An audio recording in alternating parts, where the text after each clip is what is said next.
Murders, Mysteries, and Conspiracies with author Glenn P. Klinger III is presented by the Florida Pickleball Clothing Company. For all your pickleball clothing, go to floridapickleballclothingcompany.com. Now, with today's murders, mysteries, and conspiracies, here is author Glenn P. Klinger III. Hey everybody, this is author Glenn P. Klinger III. I want to welcome you to another episode of Murders, Mysteries, and Conspiracies. You know, when people talk about Titanic, they often think about Leonardo DiCaprio on the front of the ship with his arms out. You know, I'm the king of the world, that scene, a famous scene. But what they don't understand is there's a lot of conspiracies surrounding that vessel and the sinking of that vessel. And RMS Titanic was a cutting edge ship of the day, and a lot of people thought that it could never sink, but it did. And 1,496 people lost their lives in the icy North Atlantic due to hypothermia. So there's a lot of controversies surrounding that, and we are going to talk about that today on Murders, Mysteries, and Conspiracies.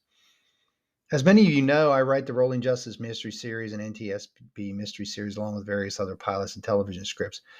I started this audio podcast because I feel that mystery writers look at events differently.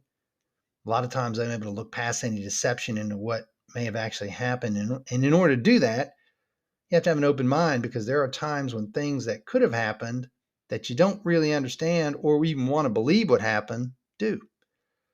Things happen in our world to make us question them, and that is really important. As my listeners and fellow crime solvers, I want you to look at objectively at these events. There's nothing wrong with asking questions and considering different scenarios for events, the events that impact our lives. Before I get started, I want to thank my sponsor, Florida Pickleball Clothing Company, for all your pickleball needs, floridapickleballclothingcompany.com. Okay, today I wanted to talk about a long-standing conspiracy theory regarding the Titanic, and this is something I had never heard of until just a few weeks ago.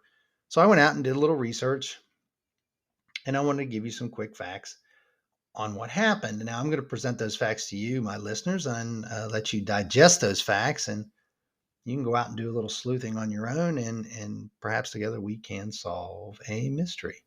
As always, I'm going to start with the facts of the case. The Titanic was a gigantic state-of-the-art cruise ship that hit an iceberg in the North Atlantic on April 14th, 1912.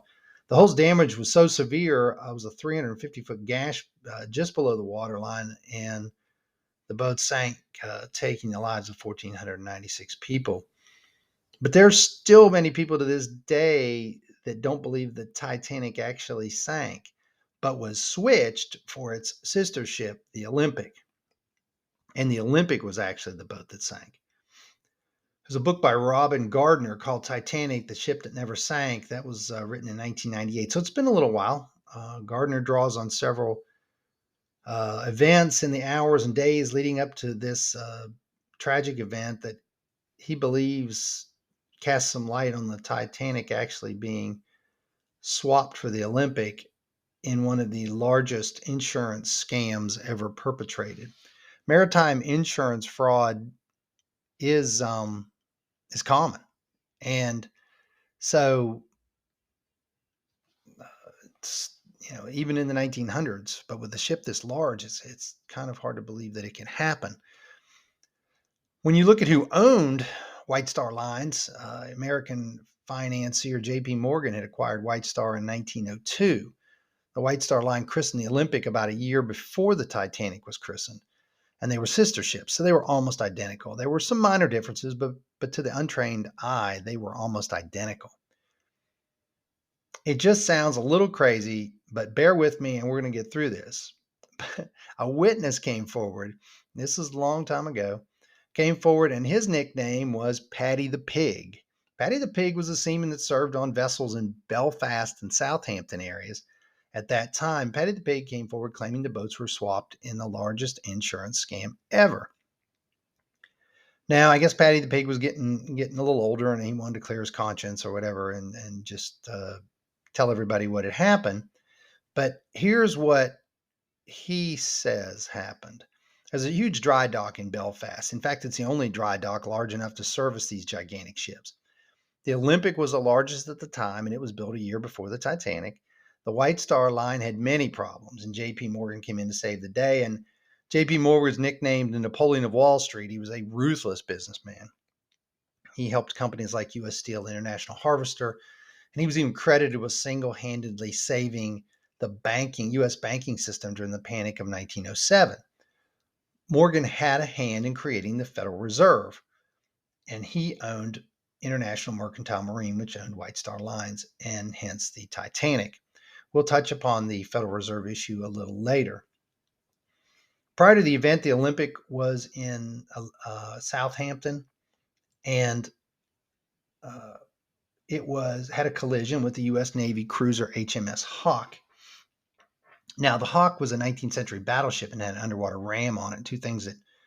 These two vessels were so huge they couldn't get out of each other's way, and they collided. And the underwater ram on the HMS Hawk cut a huge gash in the Olympic, and they had to repair it in the dry dock. When they did, they realized the damage was much more serious than they had anticipated, and they had to put steel plating down the entire right side of the vessel. These plates that they'd added matched up identically to where the damage was on Titanic. Now, when this happened, the seaworthiness certificate was taken away for the Olympic, and rendering it basically useless because they couldn't use it. That's when the idea was cooked up to swap the ships. If it was possible, it would have been the largest marine insurance scam ever.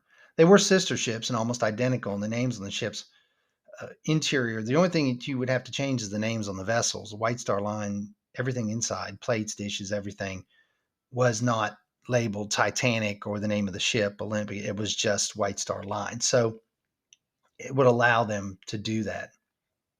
Now, these two vessels were taken to Belfast to the dry dock. Over 4 days of moving the vessels in and out and jockeying them back and forth, they're claiming the vessels were swapped. When the Titanic was getting its seaworthiness certificate before it could leave on its maiden voyage, it had a bit of a fire in the coal area, but that wasn't uncommon at those days. They used coal. Coal had been burning for 3 days down there. A coal fire happens because they use the coal to heat the boilers, to run the steam engines. And so when they moved the Titanic or the Olympic, whichever one it was at this point, we think it was the Olympic, back from Belfast to Southampton, something strange happened. The entire crew that worked below deck just quit, just walked off the job. Now, jobs were hard to get back then, and there was a coal shortage. There was a huge shortage of jobs, and these men just walked off the job. It's hard to believe that they would quit and walk out on a job, given that they were so hard to find. But perhaps they knew that these weren't new boilers. This wasn't a new ship, and they were questioning whether this, rumors were going around this swap had happened, and of course the Olympic did not have a seaworthiness certificate. Now, when it came time to get the Olympic/Titanic their seaworthiness certificate, the inspectors came on there and they put it through their paces, but they didn't even go up to full speed. They just ran it around for 4 hours. Normally those inspections take about 2 days, but these inspectors assumed this was a brand new ship. They never even went below deck, and there was still a coal fire below deck. So, fire is not always a good thing on a vessel. So, despite all this, they decided to set sail on the inaugural cruise. Now, J.P. Morgan had a suite on the promenade deck, and he promised to sail on the inaugural cruise, but suddenly he came up sick, along with 55 other first-class passengers that bailed at the last minute. Did they know something was up? Were they made privy to what was going on? We don't know. J.P. Morgan bowed out, claiming he was sick, but ended up in the south of France with his mistress, entertaining her for a few days. But what's kind of funny is that I had mentioned earlier there was a coal shortage at the time, and there was a vessel that was owned by J.P. Morgan called the cargo ship called the California that was in London. Well, at the last minute, lo and behold, they ended up getting coal for the California. So the California set sail out of London on the same exact path that the Titanic would be on. But the only thing on the California was their crew and 3,000 woolen sweaters and blankets, just exactly what you would need if you were going to rescue a bunch of people from the North Atlantic.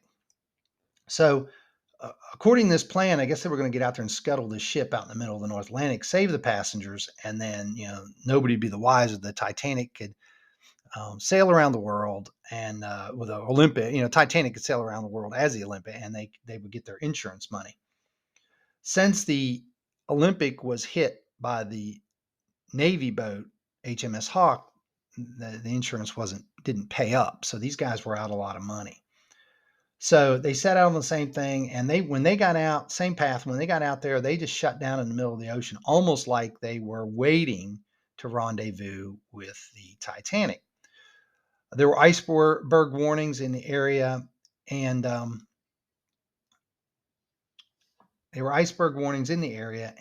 Titanic had two lookouts posted, one of which was in the crow's nest. Some say the seas were calm, and they were actually calmer, the calmest in the entire year. And that when that happens, you don't see the waves lapping up on the iceberg. But they think that what happened was the iceberg had rolled over, and what happens is they can be black on the bottom, so they would never have seen it. It was a clear, cold night, and the North Atlantic, as I mentioned, was extremely calm. Titanic was sailing along full speed, perhaps to rendezvous with the California. When they got near the California, they hit the iceberg. What surprises me is they didn't send out their first distress call for 35 minutes. And they never launched the first lifeboat until an hour and 25 minutes later. When they did, the lifeboats were only half full. Did they think maybe these people were going to be rescued or moved off onto the California and brought back? But sad thing is the California was just over the horizon, out of the sight of the wreck, leaving these people to perish in the icy cold waters of the North Atlantic. Now, there were 16 watertight compartments on the Titanic, and if you compromise 2 of those, you're okay. You can remain afloat. But the accident damaged 6, and that's the reason the boat ended up going down. When they looked at the Titanic from the submersible later, when they found it, they found something very interesting. Now, when you look at aircraft accidents, I took an aircraft investigation class years ago, and I've written 3 books that involve aircraft crash investigation. When you look at those type of accidents, anytime you see metal bent out, usually that denotes an internal explosion of some type that forces the metal in that direction. If something hits you, in other words, like a missile or something like that, it usually bows in. So if they hit an iceberg, you would have expected the metal to be bowed inward, but the metal was blown out. And going back to our great informant, Patty the Pig, he claimed that when the cold water hit the coal fire, it caused an explosion, which is actually what caused the boat to sink. Other conspiracy theorists say that, they were forming the Federal Reserve at that time, and 3 of the passengers on the boat, John Jacob Astor IV, Benjamin Guggenheim, and Isidor Straus, were opposed to the idea of the creation of a central bank, one thing that J.P. Morgan wanted. And some people think that Morgan was so diabolical that he sank the vessel and killed all those people just to get those 3 people who were actually perished in the accident. Now, when they got back to port, the sailors that survived the accident didn't get to go home, but they were all called in and questioned by a government official and somebody from the steamship line and sworn to secrecy. That's just an interesting fact that you're going to want to consider. So research it. Titanic, Olympic switch. Titanic never did sink. Think about it. Read more about it. If you want to read more about my work, go to glennpklingler3rd.com. And until next time, keep an open mind, and you might be able to solve a mystery. You have been listening to Murders, Mysteries, and Conspiracies with author Glenn P. Klingler III, presented by the Florida Pickleball Clothing Company.com.